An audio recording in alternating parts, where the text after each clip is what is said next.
우리가 어떤 사건이나 사람을 기억하여 기념하는 것은 두 가지 이유 때문이죠. 어떤 억울한 사연을 가진 사람을 잊지 않고 그의 문제를 조금이라도 해결해 주고 싶어서, 또는 지금 내 문제가 너무 복잡하고 힘들어서 거기에 좀 도움을 얻을까 싶어서 우리는 어떤 사건이나 사람을 기억하고 기념합니다. 506년 전에 일어났던 종교개혁 사건이니까 우리가 그분들을 위해서 할 거는 없을 것 같고요. 이 종교개혁 기념주일의 예배가 여러분들에게 유익이 되면 좋겠습니다. 종교개혁은 1517년 10월 31일 날 시작해서 칼뱅이 돌아가신 1564년까지 걸쳐서 일어난 사건입니다. 독일을 위시해서 유럽의 11개 나라에서 47년간 계속된 사건을 종교개혁이라고 하나로 묶으니까 종교개혁 주간에 도대체 어느 부분을 갖고 우리가 생각하고 은혜를 사모해야 되는지 선택이 불가피하죠.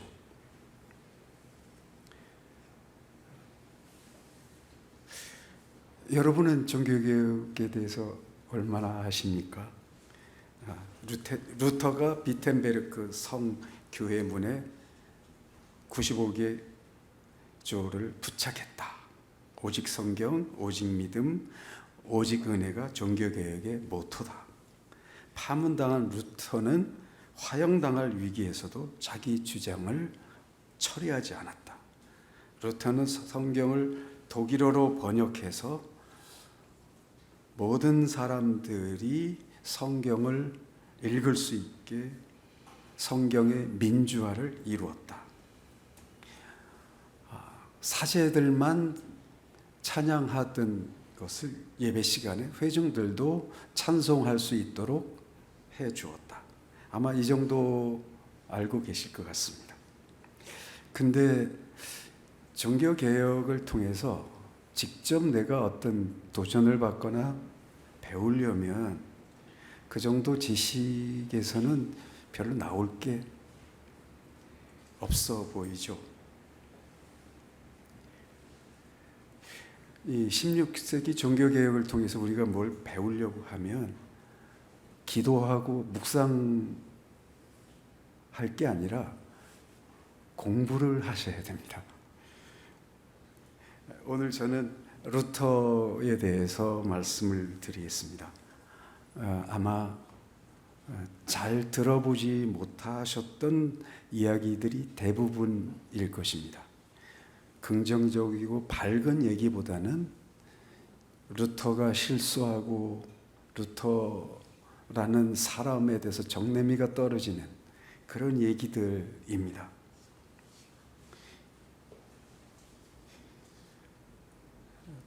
멜라니톤이라는 루터의 제자가 선생님의 장례식 때 루터를 사도 바울 이래 가장 위대한 통찰력을 가진 신학자라고 지켜 세웠습니다. 그 이후에 루터는 16세기 종교개혁의 상징 아이콘이 되어버렸습니다. 특히 독일에서는 지금도 민족의 영웅 대접을 합니다. 여러분, 히틀러가 1933년에 집권에 성공하고 제일 먼저 한 일이 무엇인지 아십니까? 루터 탄생 450주년 기념 루터의 날 행사를 했습니다. 크리스찬들을 자기의 정치 세력으로 끌어들이기 위해서 루터를 자기 홍보에 이용한 것이죠. 21세기에도 종교개혁과 루터를 사실상 동일시하는 설교나 글을 어렵지 않게 접할 수 있습니다. 종교개혁은 수많은 사람의 희생과 협력과 땀과 눈물의 결과물이지 한두 사람이 그 업적을 독차지할 수 있는 사건이 아닙니다. 그런 점에서 루터나 칼뱅이 지나치게 종교개혁의 얼굴이 돼서 다른 모든 중요한 정보들을 다 집어삼키는 현실은 안타깝습니다. 더 큰 문제는요, 루터나 칼뱅을 영웅으로 만들기 위해서 그들의 치명적 약점을 후세 사람들이 은폐하거나 애써 외면한다는 점입니다. 루터에 대한 비판, 당대에 이미 시작됐습니다. 교황청이 루터를 죽이기 위해서 했던 그건 다 빼더라도 루터를 한때 좋아하고 지지했던 사람들이 루터와 척을 지고 루터를 부정적으로 평가한 일들이 많습니다.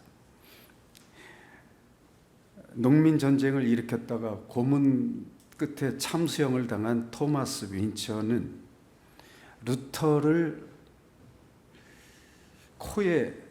귀족의 코에 입을 맞추고 꿀을 발라준 권력의 대변자일 뿐이다, 이렇게 생각했습니다. 프랑스의 가장 위대한 역사가 중 한 사람인 루시앙 페브르는 루터의 개혁은 성공하지 못했다, 이렇게 단정하기도 합니다. 제가 젊은 시절에 읽었던 에릭슨의 청년 마르틴 루터라는 책에서는 루터가 아버지에 대한 반항심 때문에 종교개혁을 했다, 이렇게 평가절하합니다. 여러분도 잘 아시는 에리히 프롬은 자유로부터의 도피라는 책에서 루터가 세속 권력에 철저히 복종했음을 고발했습니다. 이처럼 루터에 대한 평가는 나라마다 다르고 교단마다 다르고 시대마다 다르고 계속 변하고 있습니다.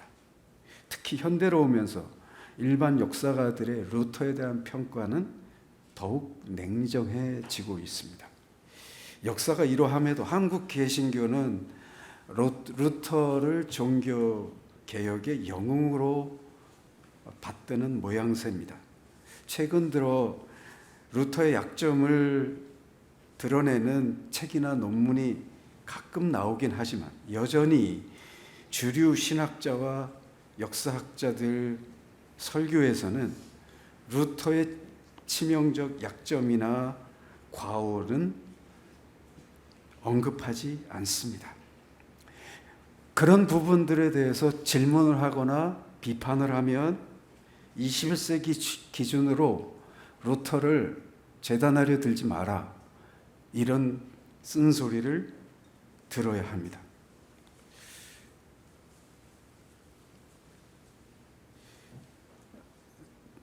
우리가 종교개혁에서 배우려면은 이제는 500년도 더 지나지 않았습니까? 이제 우리들이 애써서 감추고 외면했던 그런 부분들을 들여다보면서 나를 거기에 비춰보고 우리 교회를 거기에 비춰보면서 나아질 수밖에 없다고 저는 생각합니다. 저는 오늘 루터와 그의 종교개혁의 어두운 면들을 드러내려고 합니다. 참 힘든 얘기고 말하기도 힘들고 듣기도 부담스러운 얘기인데, 그런 얘기를 하겠다고 결심하는 데는 장기려 선생님의 영향이 컸습니다. 장기려 선생님은 20대 때 알았던 일본의 성서학자의 글을 평생 동안 사랑하고 읽고 번역하고 자기가 30년 동안 이끌었던 성경 모임에서 끊임없이 소개했습니다. 장기려 선생님이 후지 다켓이라는 분의 글 중에서 제일 좋아했던 글이 패배의 승리라는 글입니다. 우리나라 원고지 한 5-6매 정도 되는 짧은 글인데 1-2분이면 읽을 글을 장기려 선생님은 그 글을 수십 번, 수백 번 읽었습니다. 여러 글에서 또 다시 읽었다, 또 다시 묵상했다, 또 다시 이런 얘기를 하면서 특히 자신이 그렇게 사랑한 복음병원 고신대학이 한국교회가 어려운 일을 당하고 부끄러움을 당할 때 그 글을 읽고 또 읽으면서 그분은 정신을 차리고 자기의 본분을 찾아갔습니다. 패배. 루터의 패배. 오늘 우리가 공부해야 될 여러분에게 소개하는 내용입니다. 1517년 10월 31일에 루터가 95개조 반박문을 비텐베르그 성문에 붙였을 때 로마 교황청은 시골 수사가 뭔 소리 했나? 반응이 없었습니다. 그러나 루터에게 신랄한 공격을 당한 면벌부 판매 책임 수도사 테체리 1518년 6월에 루터를 교황청에 고발하자 저들이 움직이기 시작했습니다. 루터를 소환해서 이단 재판을 열기로 결정한 것입니다. 그로부터 2달 뒤에 루터는 아우크스부르크 카제틴 추기경에게 불러가서 신문을 당했습니다. 네가 발표한 그거 철회해. 하지만 루터는 거절했습니다. 그러자 이 추기경은 죄송합니다. 제가 안 건드려야 될 걸 건드려서 어디까지 했나? 작센 선제후에게 그 추기경은 루터를 작센에서 추방하라고 요청했습니다.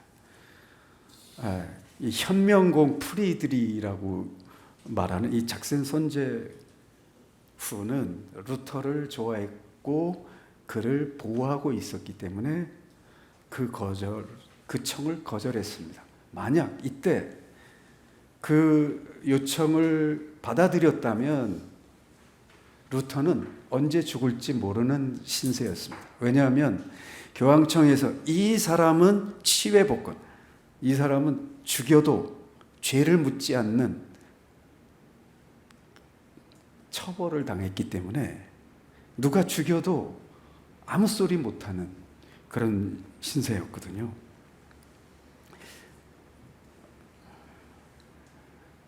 그로부터 한 6개월 지난 다음에 루터는 이 선제후의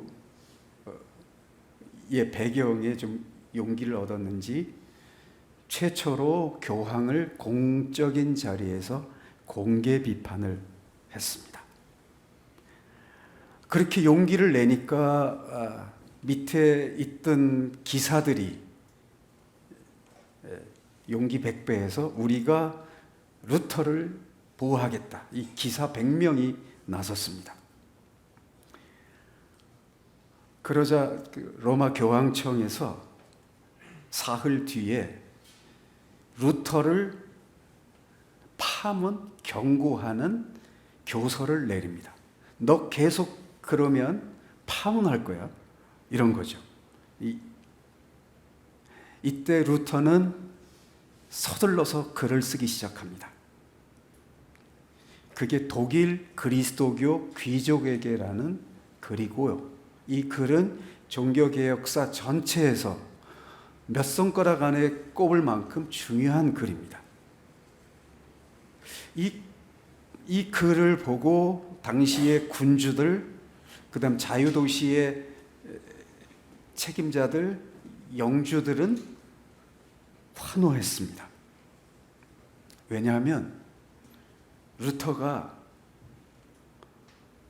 이들에게 교회의 제일 중요한 모든 권한을 위임하는 것이 옳다고 주장했기 때문입니다. 그러니까 이제까지 못된 교황, 못된 추기경들이 그 교회를 지배하면서 교회를 망가뜨렸는데 그 권력을 거부하는 대신 그 자리를 귀족들에게 맡기겠다고 표현한 것입니다.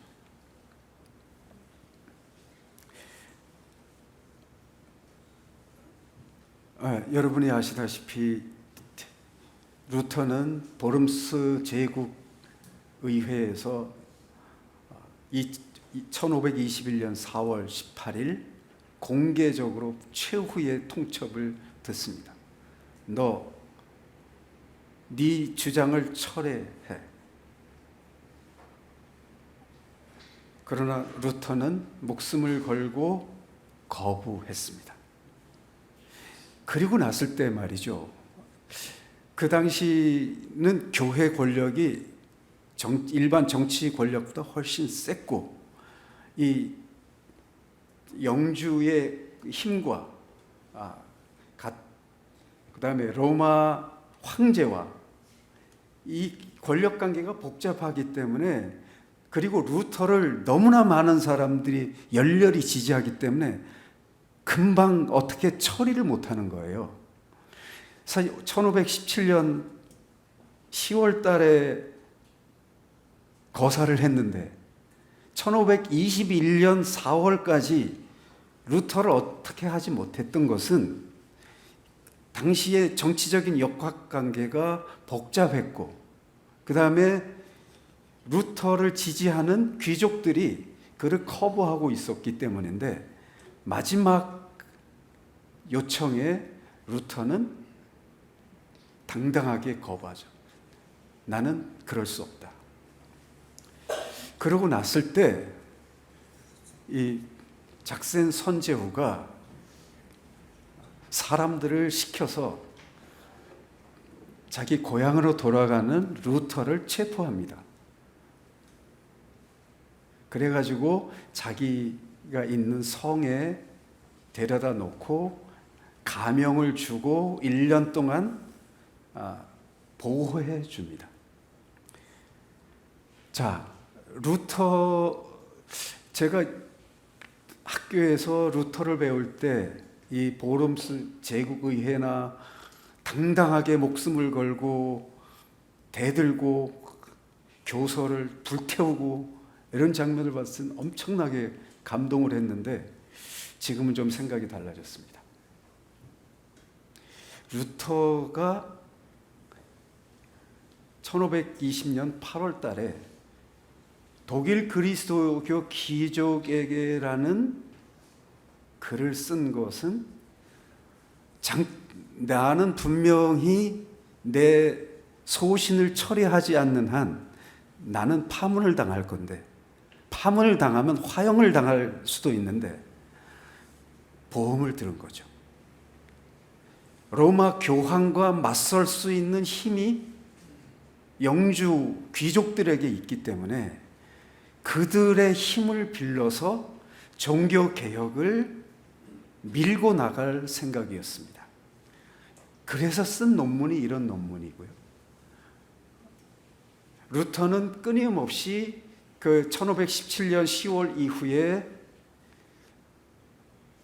영주들, 기사들의 도움을 받습니다.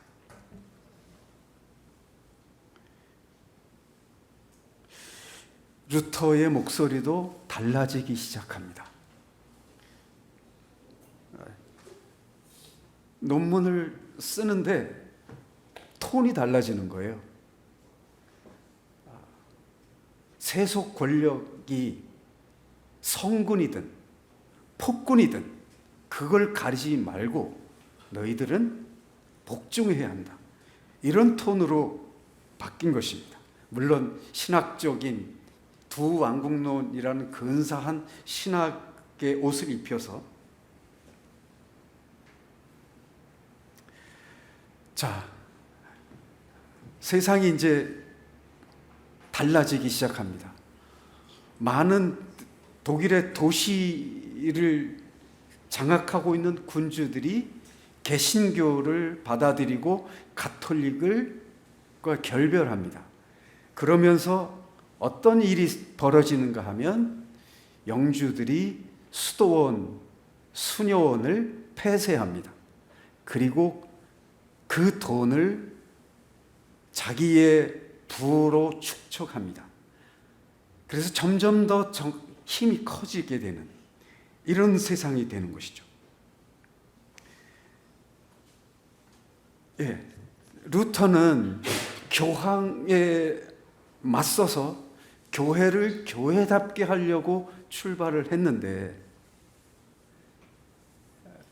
하나님만을 전적으로 의지하면서 죽음 앞에서 당당했던 것이 아니고 현실적인 선택을 했던 것 같습니다. 많은 학자들이 그런 의견을 냅니다. 그 결과 교회의 제일 꼭대기에 있던 교황만 바뀌었지 그 자리에 다시 세속 권력이 위에 서서 목사들을 임명하고 교회법으로 재판을 하고 이러면서 교회가 이제는 세속 권력의 처분에 맡겨지게 되는 것입니다. 루터는 교황에게 해방시키는 대신 제후들과 자유도시 주권자들에게 교회를 맡겼습니다. 교회의 최종 권력은 하나님이 아니라 결국 시의회, 시청으로 넘어간 것입니다. 그래서 칼빈 같은 경우는 제네바에서 시와 죽으라고 싸웠고요. 요한 세바스찬 바흐도 그로부터 200년이 지났는데 이 시의회하고 참 피터지게 싸웠습니다. 자, 종교개혁은 그런 의미에서 미완성이고 그런 의미에서 순전히 그 이전에 종교개혁을 부르짖었던 사람들처럼 순수하게 복음의 힘으로 싸운 것이 아니고 세상 권력과 야합을 했다. 그래서 반쪽짜리 종교개혁이다. 이런 얘기를 합니다.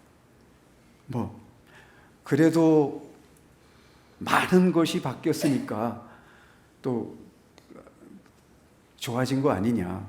그런 접근도 가능하겠죠. 자, 이제는 다음 문제로 넘어갑니다. 루터와 종교개혁의 크나큰 약점은 약자와 반대자들에게 무자비했다는 것입니다. 루터는 평생 교황과 목숨을 걸고 싸웠습니다. 싸움은 상대적이라서 주고받는 것이죠.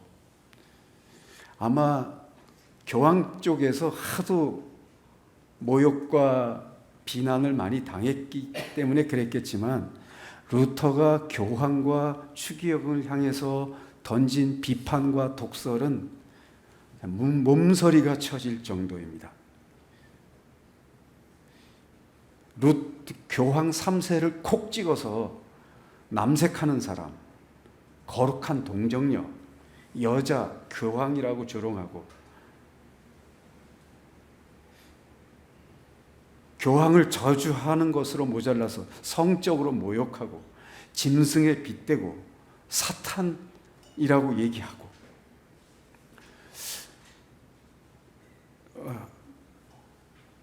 그렇게까지 자신의 주장과 신학을 좀 더 품위 있고 당당하게 품격 있게 제시할 하면 어땠을까? 저 사람들을 고치려고 나선 루터 아닙니까? 그런데 루터는 입이 걸었고 좀 경박한 표현들도 많이 구사했습니다. 근데 이거보다 더 안타까운 점은 당시에 불쌍한 농민들, 더 불쌍한 유대인들, 그리고 소규모의 좌파 교회 급진 세력들, 그리고 점점 유럽을 삼키려 드는 오스만 터키, 이들에 대해서 퍼부은 독설과 저주입니다. 루터는 종교개혁을 시작하고 7년 만에 농민 전쟁이 터졌을 때 입에 담기 힘든 저주들을 그들에게 쏟았습니다. 사실 이 농민들이 전쟁을 일으킬 수 있었던 힘을 저들은 루터에게서 받았거든요. 왜냐하면 루터가 1523년에 세속 정부에 대하여 어디까지 복종해야 하는가?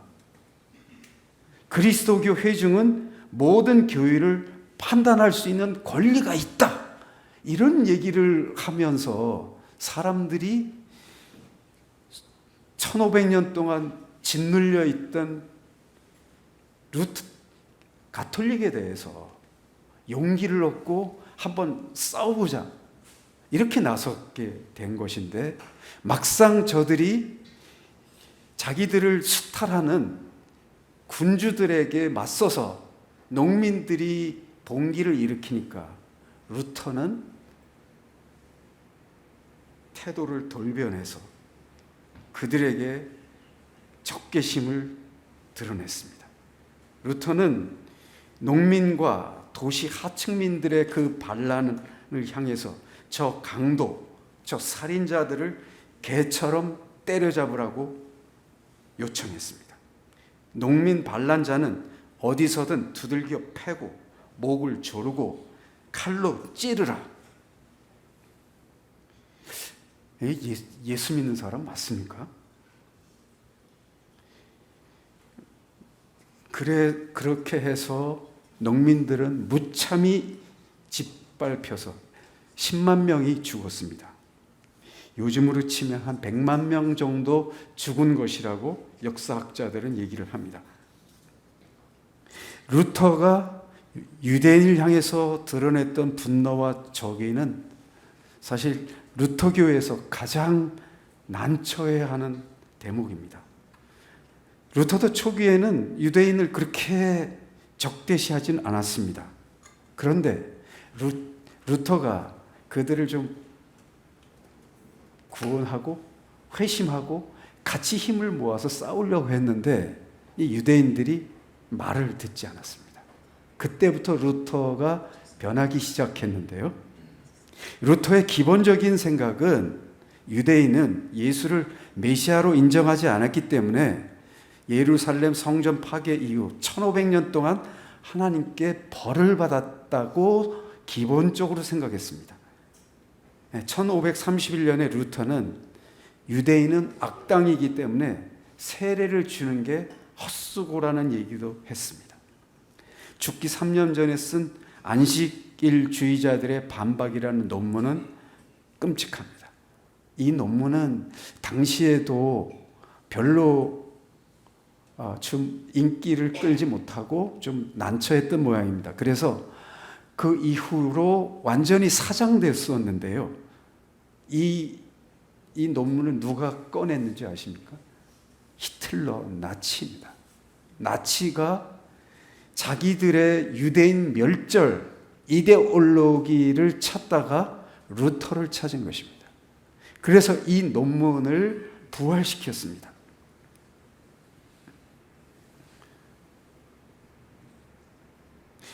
루터는 이 논문에서 유대인이 예수와 기독교인에 대해 거짓과 신성 모독을 용납해서는 안 된다면서 몇 가지 실천 방안을 제시했습니다. 첫째, 모든 유대교 회당과 학교를 폐쇄하라. 둘째, 집을 소유할 수 없도록 유대인 집을 파괴하라. 셋째, 유대인의 기도소와 탈무드를 빼앗아라. 넷째, 유대인 랍비들 교육을 금지시켜라. 다섯째, 유대인을 보호해주는 그 통행 보호권을 철회하라. 유대인의 대부업을 금지시키고 저들의 금과 은과 현물을 빼앗아라. 이게 도둑이지, 이게 종교개혁가입니까? 당시도 유대인들은 어디서든 저주받은 소수였고 떠돌이들이었습니다. 힘없는 사람들이었습니다. 근데 루터는 이들에게 대해서 전혀 동정심과 긍휼히 여기는 마음을 갖지 않았습니다. 물론 루터 평생에 이렇게 약자들을 공격하기만 한 것은 아닙니다. 그가 살던 그 독일에 주기적으로 이 페스트가 발병을 했다고 해요. 한 번은 루터가 살고 있는 그 지방에 페스트가 유행을 하니까 많은 사람들이 살기 위해서 그 도시를 빠져나갔는데 루터는 가지 않았다고 합니다. 가지 않고 그들과 함께 있으면서 내가 페스트에 걸려도 괜찮다. 하나님의 백성들과 함께 있겠다. 이런 모습도 있습니다. 루터 전기를 평전을 읽어보면 루터 참 매력적인 사람이고요. 그리고 미워할 수 없는 그런 장점과 사람을 감동시키는 많은 좋은 자질들이 있습니다. 그러면서도 루터에게는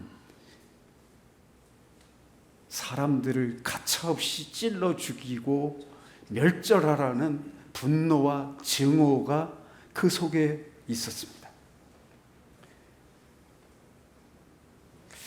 자, 이제 장기의 종교개혁 얘기로 잠시 해보겠습니다.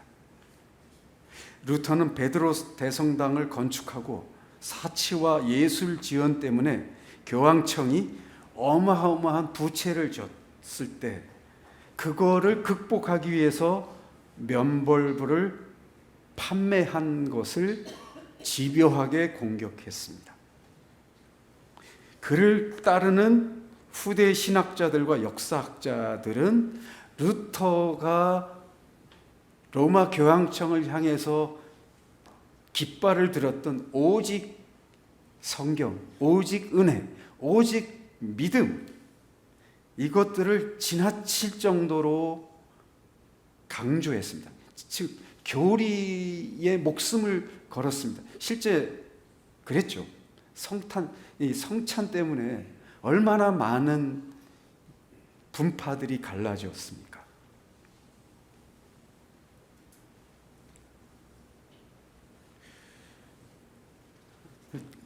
그런데 장기려 선생님은 평생 교회 개혁에 열망을 품고 사신 분인데 그분은 교리에 대한 관심이 없었습니다.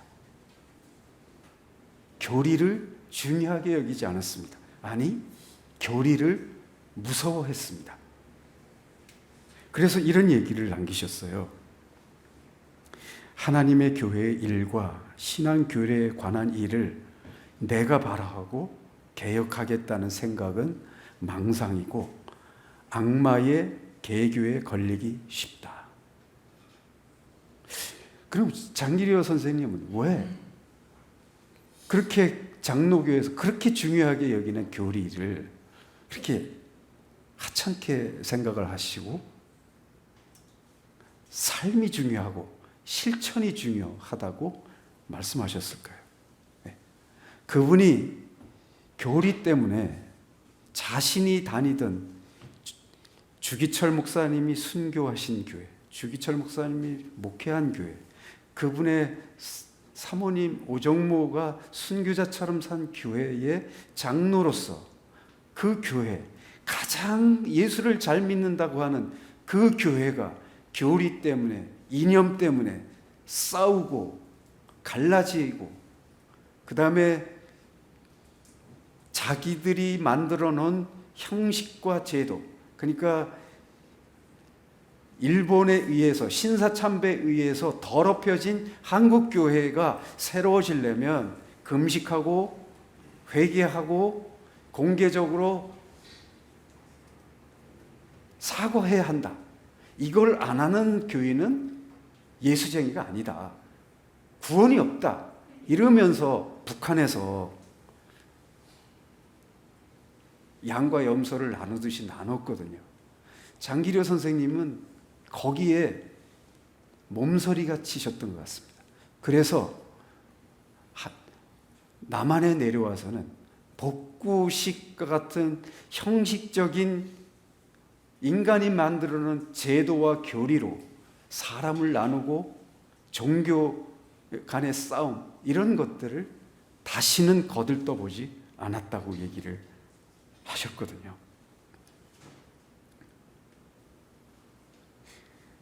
다시 말씀드리지만 장기려 선생님은 일제치하에서 신사참배 때문에 고초를 겪었습니다.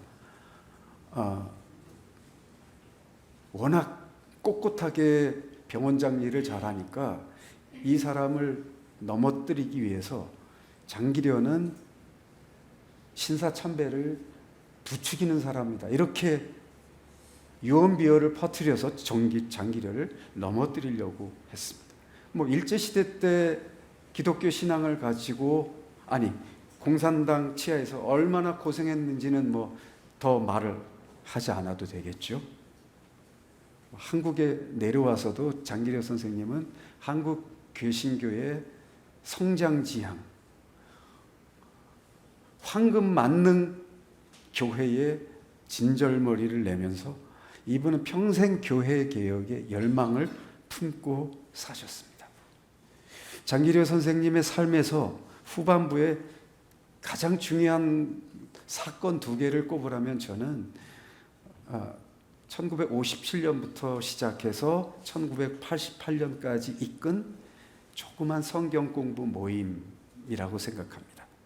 또 하나는 나이 77살에 제도권 교회를 그만두고 이름도 없고 조직도 없고 건물도 없는 작은 신앙 공동체에 헌신을 한 결단입니다. 장기려 선생님이 이 2군데, 그의 인생에서 너무나 중요한 이 2 결정을 하신 그 근본적인 이유를 이렇게 밝혔습니다.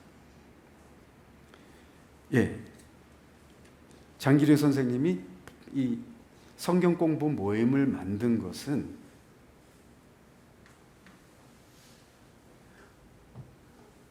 한국 교회에 바른 신앙을 가진 교회 개혁을 소개하고 싶어서였습니다. 그리고 제도권 교회를 버리고 한국에 그렇게 존경받고 교단에서도 신학교에서도 병원에서 그렇게 인정받는 신앙인 장로가 어느 날 교회를 뚝 끊고 안 나온다는 거, 그게 얼마나 큰 결단이겠습니까? 그럼 왜 이런 결단을 해야 했는가? 그가 발견한 그 조그만 공동체가 진정한 교회 개혁의 모델로 확신했기 때문입니다. 장기려 선생님이 얘기했습니다. 자기는 젊어서부터 루터와 칼빈, 웨슬리, 퀘이커, 우찌무라 간주를 배우면서 그들이 주장한 것이 진짜 종교개혁이었는지 알았는데, 이들을 발견하고 이분들과 사귀고 이분들에게 성경을 배우고 나니까 그 종교개혁은 반쪽짜리였다는 사실을 인정하고 그 자그마한 공동체로 간 것입니다.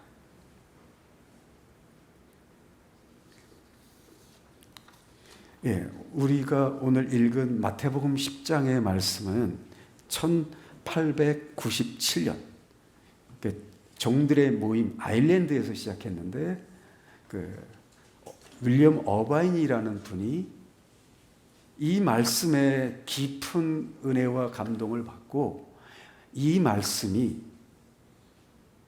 교회 개혁의 진정한 모델이고 참된 복음 전도와 신앙생활이라는 확신을 가지고 신앙 공동체를 시작했던 것입니다. 이분들은 두 가지 큰 원칙을 가졌습니다. 하나는 복음 증거자들이 마태복음 10장에 나와 있는 것처럼 교회로부터 월급을 받지 않고 자기 직업을 가지고 무소유를 실천하면서 떠돌이처럼 이 집 저 집을 이 지역 저 지역을 다니면서 복음을 전하는 거. 또 하나는 아무리 마태복음 10장을 읽어봐도 교회가 없다. 진정한 교회는 가정에서 모임이다. 예수님이 우리들에게 의도하셨던 교회는 가정 모임이다. 그래서 이분들은 이것을 실천하셨습니다. 장기려 선생님은 이분들을 만나고서 이분들이 사는 모습, 이 종들의 실천에 깊은 감동을 받고 이렇게 사는 것이 진정한 교회 개혁이고 이렇게 사는 것이 예수님이 우리에게 허락하신 교회이고 신앙생활이라는 확신을 가졌던 것입니다. 저도 이 모임을 여러 차례 가보고 장기려 선생님을 가르치신 멘토 선교사님도 만나서 인터뷰도 했는데요. 너무 담백하신 분들입니다. 참 얘기만 들어도 감동이 됩니다. 근데 저는 거기로 가지 않았습니다. 동의가 되지 않는, 끝내 저는 동의할 수 없는 부분이 있어서요. 아무튼 이분들은 여성의 경우에 머리를 자르지 않습니다. 아이들, 이 교인들은 춤, 텔레비전, 청바지, 보석 착용, 메이크업, 영화, 담배 이런 거 일체 사전. 거의 현대 문명을 거부하고 그냥 단아하게 살아가십니다. 예배에 참석해 봐도요.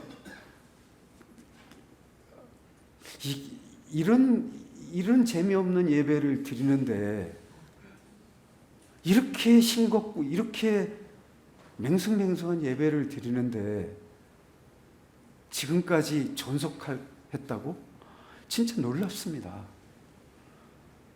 한 몇 번 가보면 안 갈 것 같은데요. 그 모임이 여러분 베트남이 공산화됐을 때 이분들은 모든 선교단체가 다 나왔지만 이분들은 거기에서 끝까지 남았습니다. 이분들은 그렇게 사셨습니다. 근데요, 제가 장기려 평전을 다시 쓰기 전까지는 몰랐는데 이 공부를 하다가 너무 아프고 충격적인 사실을 접했습니다.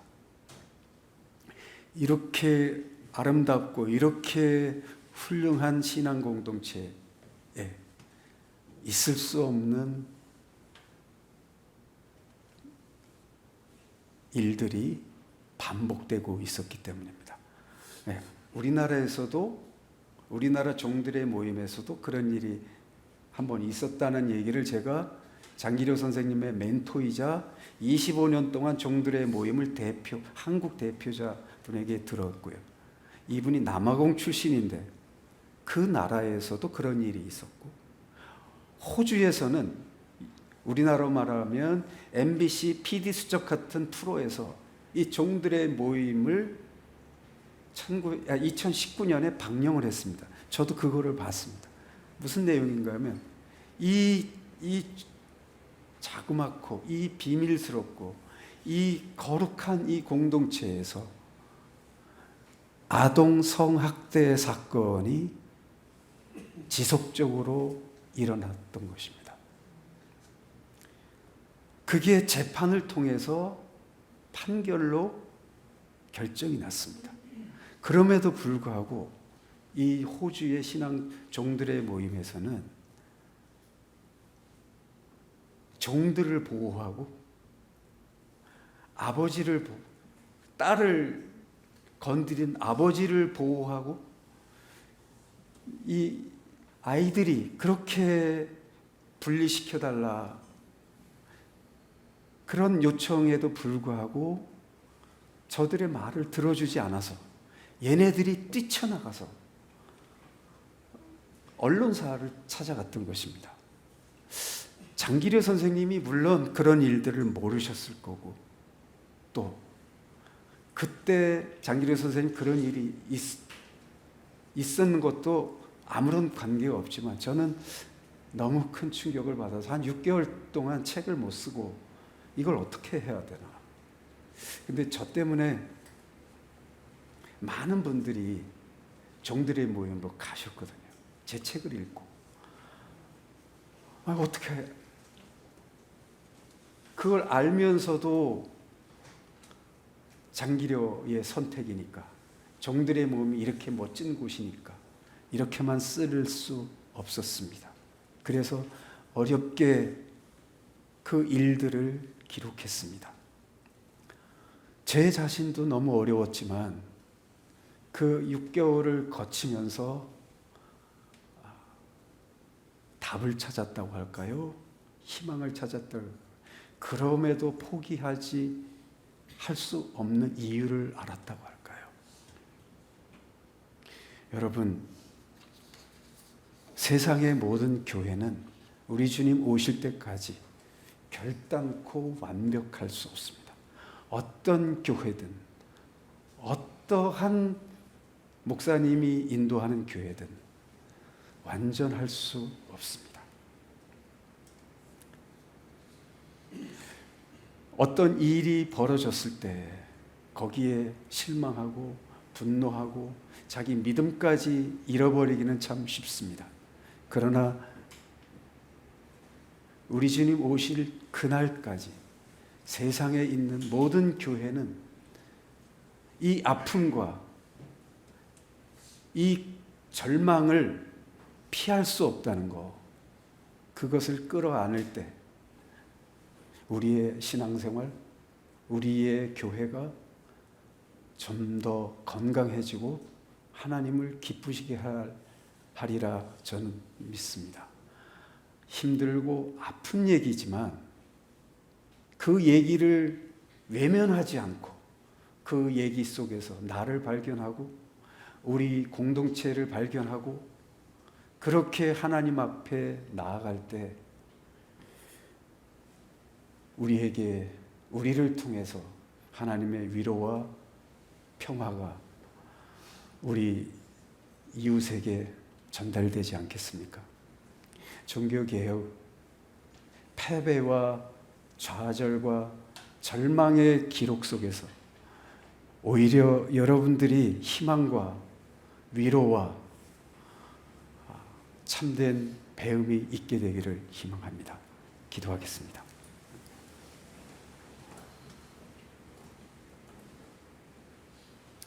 하나님 아버지, 예레미야는 끝까지 실패하다가 주님 앞에 갔습니다.